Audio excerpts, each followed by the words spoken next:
നാലാമൻ media ഹൗസിൻ്റെ നമുക്കിടയിൽ തനിയെ എന്ന പ്രോഗ്രാമിലേക്ക് എല്ലാവർക്കും സ്വാഗതം.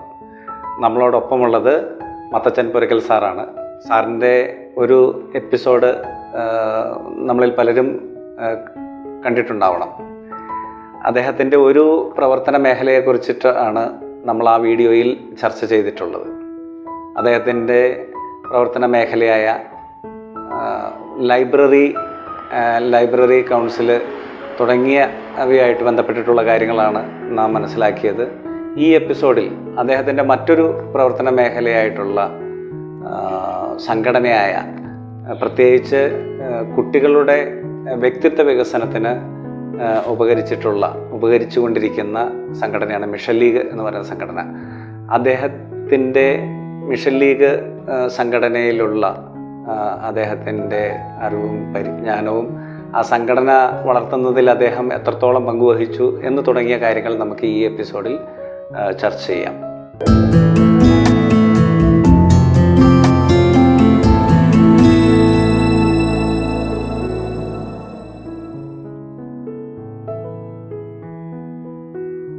സാറേ, അപ്പം നമ്മൾ കഴിഞ്ഞ എപ്പിസോഡിൽ നമ്മൾ വായനയുമായിട്ട് ബന്ധപ്പെട്ടിട്ട്, വായനശാലയുമായിട്ട് ബന്ധപ്പെട്ടിട്ടുള്ള കാര്യങ്ങളാണ് സംസാരിച്ചത്.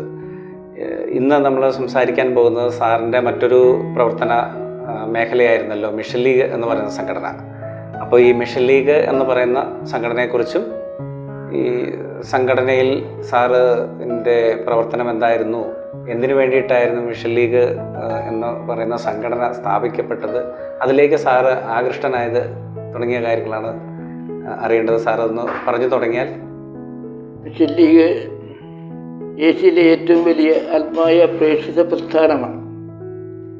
ഈ സംഘടനയുമായിട്ട് എനിക്ക് അഭേദ്യമായ ബന്ധമുണ്ടാകാൻ അവസരം 20ാമത്തെ വയസ്സിൽ കുഞ്ഞേച്ചൻ എന്ന് പറയുന്ന മിഷൻ ലീഗിൻ്റെ സ്ഥാപക നേതാവ് PC എബ്രഹാം ഈ പൊന്നന്താനത്ത് വരികയും ഇവിടുത്തെ 2 പള്ളികളിലെയും കുട്ടികളെ ഒരുമിച്ച് കൂട്ടി മിഷൻ ലീഗിനെ കുറിച്ച് സംസാരിക്കുകയും ചെയ്തു.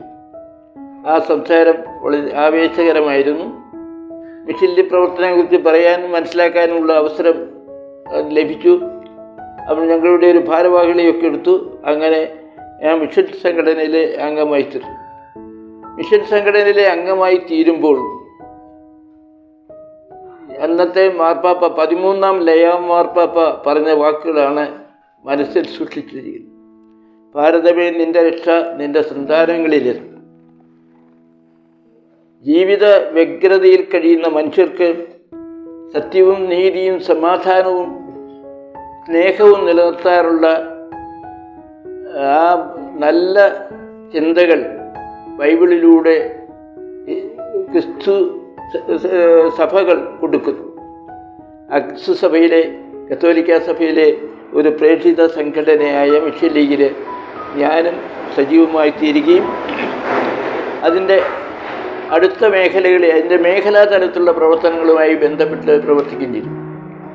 57 ഞാനിങ്ങനെ മിഷൻ ലീഗിൻ്റെ ഇവിടുത്തെ ഭാരവാഹിയായതിനു ശേഷം മേഖലാ തലത്തിലുള്ള ഭാരവാഹിയായും 64 കോതമംഗലം രൂപതയുടെ മിഷൻ ലീഗിൻ്റെ രൂപതാ സെക്രട്ടറിയായി. അതോടുകൂടി കോതമംഗലം ഇടുക്കി ഉൾപ്പെടുന്ന പ്രദേശമാണ്. നാട്ടിൻ പ്രദേശങ്ങളിലെ ആ അവസരങ്ങളിൽ ഡയറക്ടറേറ്റിനും മറ്റ് ഭാരവാഹികളും ഉൾപ്പെടെ ശാഖകളിൽ പോയി, പള്ളികളിൽ പോയി മിഷൻ ലീഗിനെ കുറിച്ച് സംസാരിക്കുകയും അവരെ അതിനകത്ത് ഉൾക്കൊള്ളുകയും ചെയ്തു. ഏതാണ്ട് 64 മുതൽ 67 വരെയുള്ള 3 വർഷക്കാലം, അതിൽ 2 വർഷം കൂട്ടിയാൽ മതി. 64 അവസാനം നവംബറിലാണ് രൂപതാ തിരഞ്ഞെടുപ്പ് നടത്തിയത്. ആ 2 വർഷത്തിന് ശേഷം ഞങ്ങൾ ഇതിൻ്റെ ഇടുക്കി കോതമംഗലം രൂപതയിലെ വലിയൊരു പ്രദേശമായ ഇടുക്കി പ്രദേശത്ത് മിഷൻ ലീഗിൻ്റെ സന്ദേശം എത്തിക്കാനുള്ള ആഗ്രഹം ദൃഢമാക്കി. ഒരു സംഭവം ഉണ്ടായി. 65 മെയ് മാസത്തിൽ കുണിഞ്ഞിയിൽ ഒരു സമ്മേളനം നടക്കുകയാണ്. അത് ചങ്ങനാശ്ശേരിയിൽ നിന്നുള്ള ജോസഫ് ഡി ഒറ്റപ്ലാവൻ അന്ന് ഇവിടെ ക്ലാസ് എടുക്കാൻ വന്നു. അദ്ദേഹം പറഞ്ഞ കാര്യങ്ങളൊക്കെ കേട്ടു. ഞാനൊക്കെ ഒരു പ്രാരംഭ പ്രവർത്തകരാണ്. തിരിച്ച് കരിങ്കുന്നത്തോട്ട് നടന്നു പോയപ്പോൾ പാലായിലെയും ചങ്ങനാശ്ശേരിയിലെയും പ്രവർത്തനങ്ങളൊക്കെ ഞാൻ ആവേശപൂർവ്വം ചോദിച്ച് മനസ്സിലാക്കി. ആ 1.5 മണിക്കൂർ യാത്ര ഒരു പ്ലാൻ ചെയ്യുകയായിരുന്നു, പദ്ധതി ഉണ്ടാക്കിയായിരുന്നു. ഇത് പാലായിലും ചങ്ങനാശ്ശേരിയിലും ആകാമെങ്കിൽ എന്തുകൊണ്ട് കോതമംഗലത്താകാൻ കഴിയില്ല? അത് നമ്മുടെ മനസ്സിലുണ്ടായിരുന്നു. ഇത് പറഞ്ഞപ്പോൾ എൻ്റെ മനസ്സിലുണ്ട്, ഞാൻ പറഞ്ഞു, നാടകം അഭിനയിക്കുന്ന കാര്യത്തിലും നാടകം കാണുന്ന കാര്യത്തിൽ താല്പര്യമുണ്ടായിരുന്നു. അന്ന് തൊടുപുഴയിൽ നടന്ന സെൻറ്റ് സേവിയർ എന്ന നാടകം കാണുകയുണ്ടായി. ആ സെൻറ്റ് സേവിയർ നാടകത്തിൽ സെൻറ്റ് സേവിയർ പ്രസംഗിച്ചത് നടന്നുപോയത് കുരിശും പിടിച്ചുകൊണ്ട് എനിക്ക് ആത്മാക്കളെ തരിക, ബാക്കിയുള്ള എടുത്തോളാനവൻ എല്ലാം എടുത്തോ, എനിക്ക് ആത്മാക്കളെ തരിക. ഈ പ്രസംഗം, ഈ ആവേശകരമായ ചിന്ത, ആ കുരിശും പിടിച്ചുകൊണ്ടുള്ള യാത്ര ആ നാടകത്തിലൂടെ കണ്ടപ്പോൾ എനിക്ക് ആവേശമുണ്ടായി. എങ്ങനെ സാധാരണ പ്രാർത്ഥനാ ജീവിതത്തിന് പുറമെ ഇവർക്ക് ക്യാമ്പുകൾ നടത്തും. ഓരോ കുട്ടികളുടെ വ്യക്തിത്വ വികസനവുമായിട്ട് ബന്ധപ്പെട്ടിട്ടുള്ള പരിപാടികളെല്ലാം അതെ, ക്യാമ്പാണ് ഏറ്റവും കൂടുതൽ സഹായിച്ചത്. ഒരു ഇടവയിൽ നിന്ന് 4, 5, 8 പേരാണ് നിൽക്കുന്നത്. അങ്ങനെയുള്ള 5 ഇടവുകയാണെങ്കിൽ 30, 40 പേരേ ഉള്ളൂ. വലിയ സൗകര്യങ്ങളില്ല. വെറുതെ ഉള്ള ബെഞ്ചൊക്കെ കിടക്കേണ്ടി വരും. 3 ദിവസമൊക്കെ ഉണ്ടാവും. ആ 3 ദിവസം കഴിയുമ്പോഴത്തേനും ഇവർ വളരെ വ്യത്യാസപ്പെട്ട് തിരിച്ചു വരും. അവർ പ്രസംഗിക്കാൻ പഠിക്കും, പാട്ട് പാടാൻ പഠിക്കും, നാടകം അഭിനയിക്കാൻ പഠിക്കും, ആളുകളുടെ അടുത്ത് വീടുകളിൽ പോയി സംസാരിക്കാൻ പഠിക്കും. അങ്ങനെയാണ് അവർ പറഞ്ഞിട്ടുള്ള ആളും കൂടെയാണ്. പിന്നെ കുറെ കഴിയുമ്പോഴത്തേനും ഈ ക്യാമ്പിന്റെ ജീവിതത്തിന്റെ മാറ്റം വന്നിരുന്നു. ക്യാമ്പ് ഫെയർ എന്നൊരു പരിപാടിയുണ്ട്. ക്യാമ്പിന്റെ ലാസ്റ്റ് പ്രോഗ്രാമാണ്. അത് ഒരു അനുതാപ പ്രകടനമാണ്. അവസാനം നമ്മുടെ പാപങ്ങളെല്ലാം കത്തിച്ചു കളയുന്നു. അപ്പോൾ എല്ലാ തരത്തിലും മെച്ചുണ്ടാവും. കൂടാതെ ഞങ്ങൾ ദൈവവിളി ക്യാമ്പുകൾ സംഘടിപ്പിച്ചു.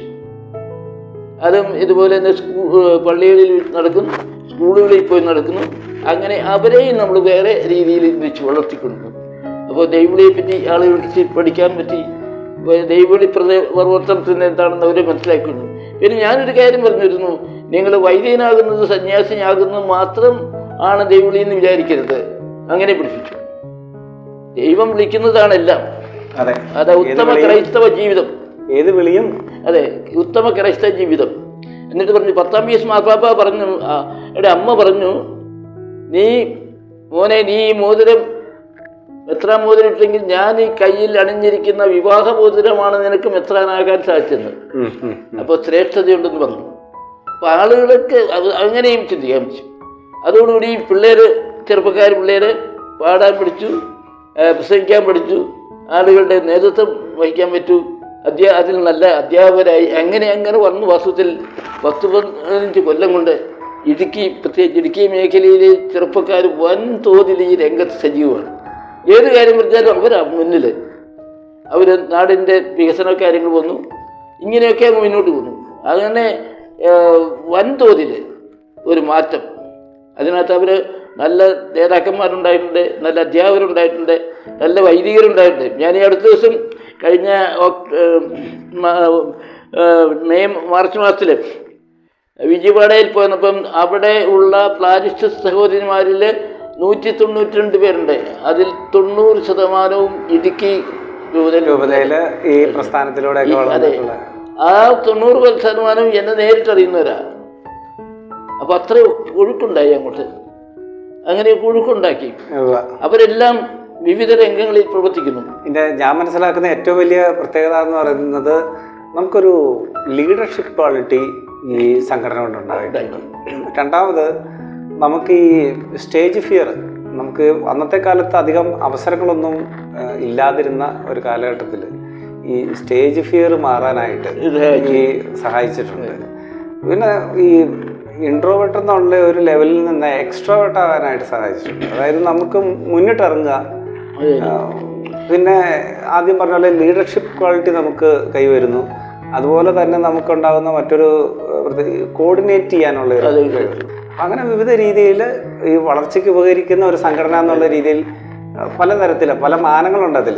ഈ പറയുന്ന പോലെ പ്രസംഗിക്കാൻ പഠിക്കുക, പാടാൻ പഠിക്കുക അവസരങ്ങളാണ് ധാരാളം. ഞാൻ ഇപ്പോഴും ഓർക്കുന്നുണ്ട്, രാജകുമാരിയിലെ ഒരു ജില്ലാ പഞ്ചായത്ത് പ്രസിഡന്റായി ജില്ലാ പഞ്ചായത്ത് പ്രസിഡന്റായി ജയിച്ച നമ്മുടെ കുത്തിരേച്ച ജോസഫ് രാജകുമാരിക്കാരിയാണ്.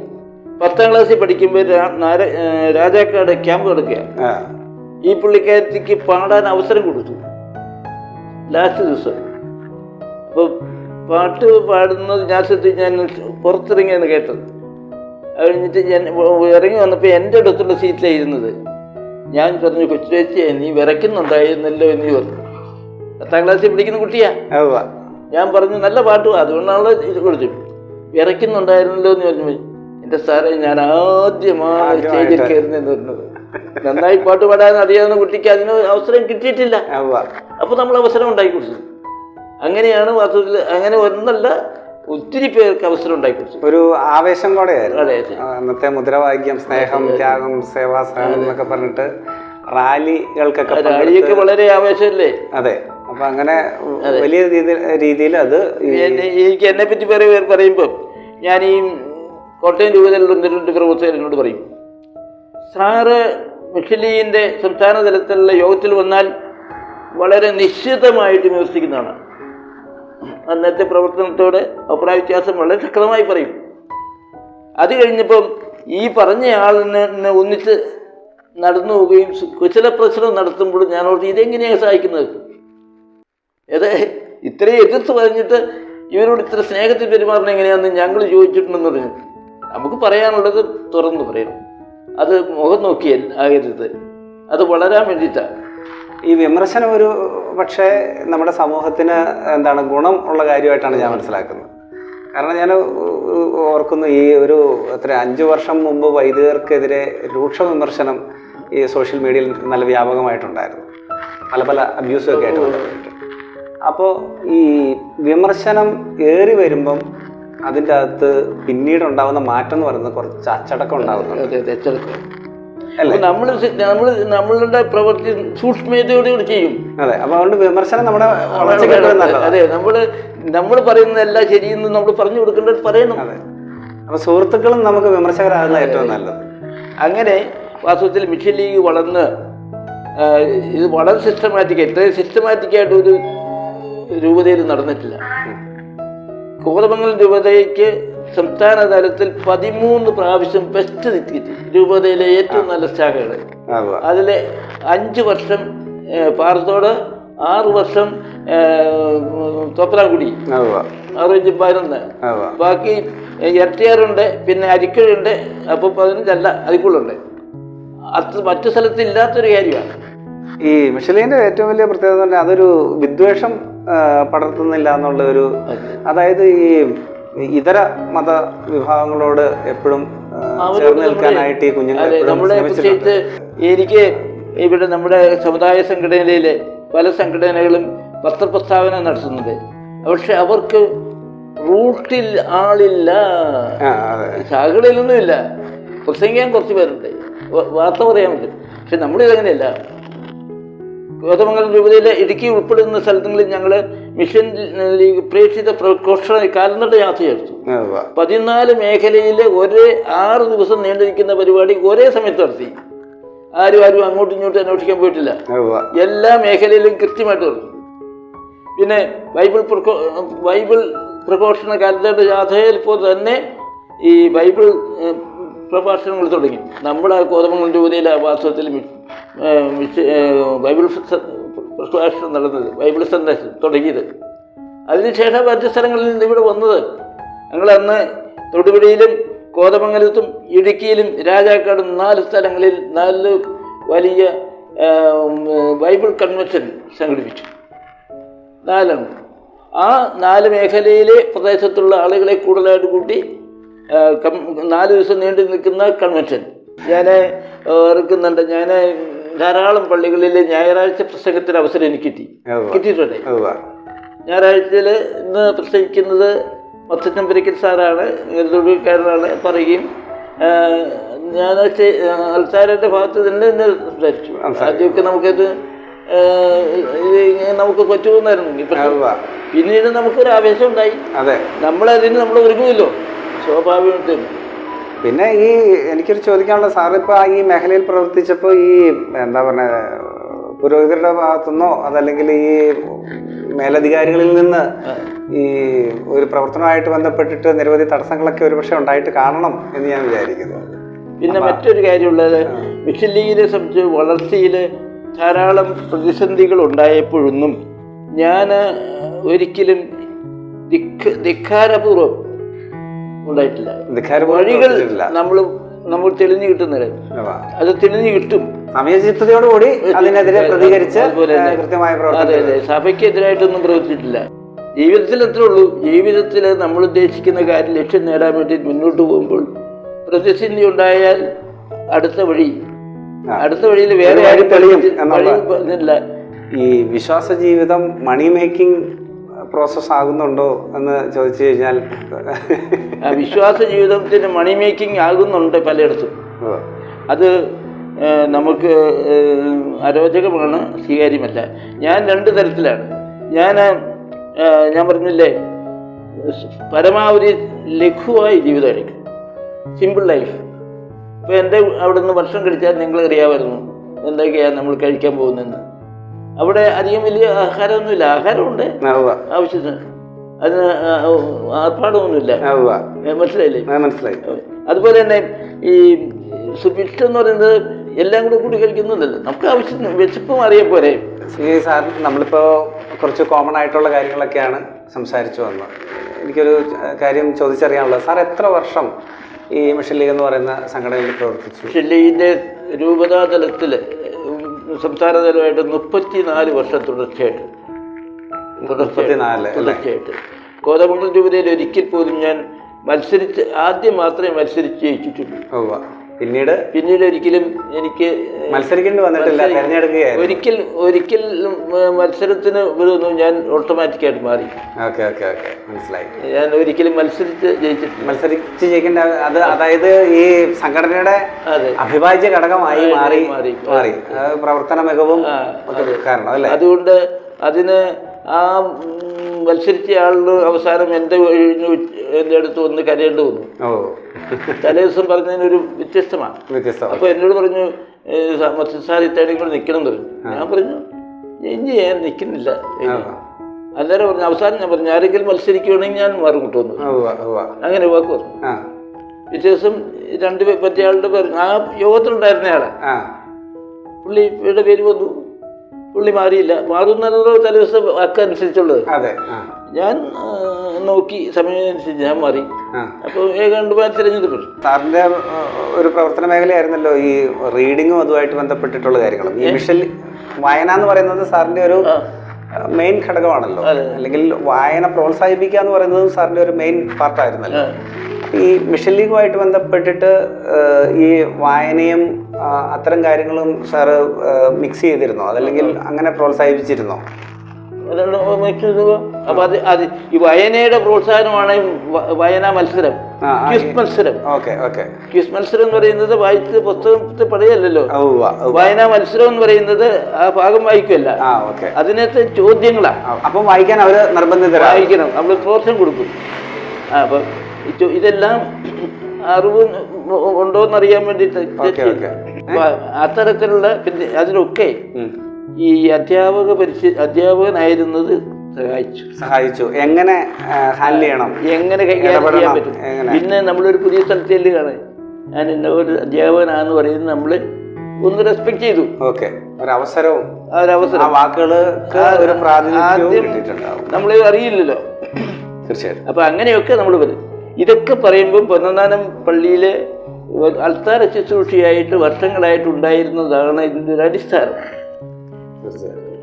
അന്നുണ്ടായിരുന്ന 50-60 ഇടവക്കാരേ ഉള്ളൂ. വിശാലമാണ്, കൂടുതൽ ഹരിജനങ്ങൾ. ഇവരുടെയൊക്കെ വീടുകളിൽ പോകുമ്പോൾ അച്ഛന്മാർ ഞങ്ങളെ കൊണ്ടുപോകും, കുർബാനയ്ക്ക് വിടുന്നത്. ഞാനാ ചെറിയ ക്ലാസ്സിലെ കുട്ടി, 5ാം ക്ലാസ്സിലെ കുട്ടി ഞാനാ, മറ്റേ ഇതൊക്കെ മുകളിലുള്ളവരാണ്. അപ്പോൾ ഈ വീടുകളൊക്കെ ചെല്ലുമ്പം സാമാന്യ കൊള്ളാവുന്ന വീട്ടിലൊക്കെ ചെല്ലുമ്പോൾ നമ്മൾ പുറത്ത്, അച്ഛനകത്ത് സാധാരണ കൊച്ചു വീടുകളിൽ ചെന്നാൽ നമ്മളെല്ലാം ഒപ്പമാണ്. ആളെ മനസ്സിലായി എവിടെയാണ് സ്നേഹവും സമൂഹമൊക്കെ ഉള്ളതെന്ന്. കുട്ടികളല്ല അവർ പരിഗണിച്ച് ആ വീട്ടിൽ അവർക്ക് വലിയ താല്പര്യമായിരുന്നു. മൊത്തം എവിടെ വന്നിരിക്കാനേ എന്ന് പറയും. അതൊക്കെ പഠിച്ചു തന്ന. പിന്നെ മറ്റൊരു കാര്യം, ഞാൻ എൻ്റെ അന്ന് ഈ പള്ളിയിൽ, ചെറിയ പള്ളിയാണ്, ക്രിസ്മസിന് ഒരു പരിപാടി നടത്തി. ഞാൻ 5ാം ക്ലാസ്സിൽ പഠിക്കുന്നു. എല്ലാ കുർബാനയ്ക്ക് കൂടുന്നവർക്ക് അച്ഛൻ പ്രസംഗം എഴുതി കൊടുത്തു, എനിക്കും തന്നു. ഞാൻ കാണാൻ പിടിച്ചു, പറഞ്ഞു. ഞാൻ നന്നായിട്ട് പറഞ്ഞു. എനിക്ക് സഭാകമ്പം ഒന്നും ഉണ്ടായില്ല. കാരണം എന്നാന്നറിയത്തില്ല, ഈ സഭാകമ്പൻ കാണാൻ പിടിച്ചു പറഞ്ഞു, വേറെ അല്ലാതെ അതിനെ പറ്റിയില്ല. അപ്പോൾ ഉള്ള നല്ലപോലെ പറഞ്ഞു. അത്യുന്നങ്ങൾ ദൈവത്തിന് സ്തുതി, ഭൂമിയിൽ നല്ല മനസ്സുള്ളവർക്ക് സമാധാനം എന്ന് പാടിയ ആ അല്ലെങ്കിൽ മാലാഖമാരെ ഉള്ള സന്ദേശം നിങ്ങൾക്ക് നൽകുന്നു എന്ന് പറഞ്ഞ് അവസാനിപ്പിക്കുക. അത് എന്നോട് പലരും പറഞ്ഞു, നല്ല പുസ്തകമായിരുന്നു. അത് നമുക്ക് പ്രചോദനമായി.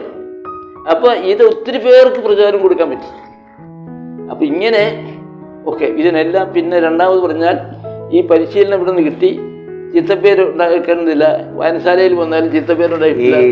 ഈ ചിത്തപ്പേരിൻ്റെ കാര്യം പറഞ്ഞപ്പോൾ ഇതിൻ്റെ അകത്ത് ഈ എന്താ പറഞ്ഞാൽ, ഈ മിഷൻ ലീഗ് ആണേലും പല സംഘടനയാണേലും അല്ലെങ്കിൽ സഭാ നേതൃത്വം ആണേലും ഒക്കെ ഈ യാത്രയിൽ പതറിപ്പോയ ഒരുപാട് മനുഷ്യരുണ്ട്. അതെ അതെ. അപ്പോൾ നമ്മൾ അതിൻ്റെ അകത്ത് ഇപ്പോൾ പതറാതെ അങ്ങേറ്റം പോകാൻ പറ്റിയെന്ന് പറയുന്നത് അഭിമാനകരമാണ്. നമ്മൾ ഇപ്പം എന്നെ പോലെയുള്ള മനുഷ്യരെ സംബന്ധിച്ച് ആദ്യം പതറിയിട്ട് ഇടയ്ക്ക് പതറും. അവസാനമായിട്ട് സാറിനോട് ഒരു ചോദ്യം എന്ന് പറയുന്നത്, ചോദ്യമല്ല, ഈ മിഷൻ ലീഗിലെ ഇപ്പോൾ ഉള്ള കുഞ്ഞുങ്ങൾക്കും അതുപോലെ തന്നെ യുവതലമുറയിൽപ്പെട്ടിട്ടുള്ള യുവാക്കൾക്കും സാറിൻ്റെ ഒരു സന്ദേശം എന്താണ്? ഇന്ന് നമ്മുടെ ജീവിതം ഒന്നേ ഉള്ളൂ, അത് മനുഷ്യന് ഉപകാരപ്രദമായിരിക്കണം. പിന്നീട് രണ്ടാമത് ജീവിക്കുന്നില്ല, അത് എൻ്റെ സഹോദരന്മാർക്ക് ഉപകാരപ്രദമായിരിക്കണം. എന്താ ഉപകാരം എന്നുള്ളത് നമുക്കറിയാം. വേറെ ഒന്നും വേണ്ട. ഒരിച്ചിരി ബുദ്ധിമുട്ടിയിരിക്കുന്നവരോട് എന്ത് പറ്റിയെന്ന് ചോദിച്ചാൽ മാത്രം മതി, ഒരാശ്വാസമാവും. ഈ ആശ്വാസം കൊടുക്കാൻ നമുക്കെല്ലാം കഴിയണം. ജാതി മത ഭേദമന്യേ നമ്മുടെ ഭവനത്തിൽ തുടങ്ങണം. അതെ, അതല്ലേ ആവശ്യം. അപ്പം നമുക്ക് എന്തെല്ലാം കാര്യങ്ങൾ അവരോട് സഹകരിക്കാമോ അത് സഹകരിക്കണം. അത് എവിടെയതെ അതെ, എല്ലാ മനുഷ്യരോടും സഹകരിച്ചും ഇവിടെയുള്ള എല്ലാ പൊതുപ്രവർത്തനത്തിലും എനിക്ക് ബന്ധമുണ്ട്. അതെല്ലാം അതേ സമയത്ത് ആദ്യം സഹകരിച്ചിട്ടില്ല. ഞാൻ അവരോട് വിരോധം വെച്ച് കഴിഞ്ഞ 2 എപ്പിസോഡുകളിലായി നമ്മളോട് മത്തച്ചൻ പുരയ്ക്കൽ സാർ സംസാരിക്കുകയായിരുന്നു. അതിൽ നിന്ന് ധാരാളം കാര്യങ്ങൾ നമ്മൾ മനസ്സിലാക്കി.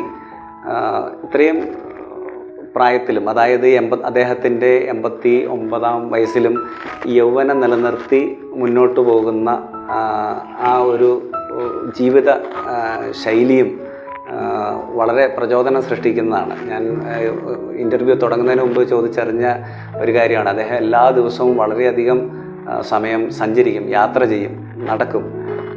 അതുപോലെ തന്നെ ഈ നാടിൻ്റെ എല്ലാ പ്രവർത്തനങ്ങളിലും ഭാഗിത്വം വഹിക്കും. അതുപോലെ തന്നെ ഈ ലൈബ്രറി ഇപ്പോഴും അദ്ദേഹം ഈ ലൈബ്രറിയിൽ സദാസമയവും പ്രവർത്തന നിരതനുമാണ്. അപ്പോൾ അങ്ങനെ ആ മനസ്സിൻ്റെ യൗവനം പ്രായത്തെ ബാധിക്കാത്ത തരത്തിൽ കൊണ്ടുപോകുന്ന ഒരു അപൂർവ വ്യക്തിത്വം കൂടെയാണ് മത്തച്ചൻ പുരയ്ക്കൽ സാറ്. മത്തച്ചൻ പുരയ്ക്കൽ സാറിനോട് സംസാരിക്കാൻ കിട്ടിയ ഈ എന്നെപ്പോലെ ഒരാൾക്ക് ഒരു വലിയ ഭാഗ്യം കൂടെയാണ്. അപ്പോൾ എല്ലാവർക്കും നന്ദി പറഞ്ഞുകൊണ്ട് ഈ എപ്പിസോഡ് അവസാനിപ്പിക്കുന്നു. നന്ദി. ഓക്കെ.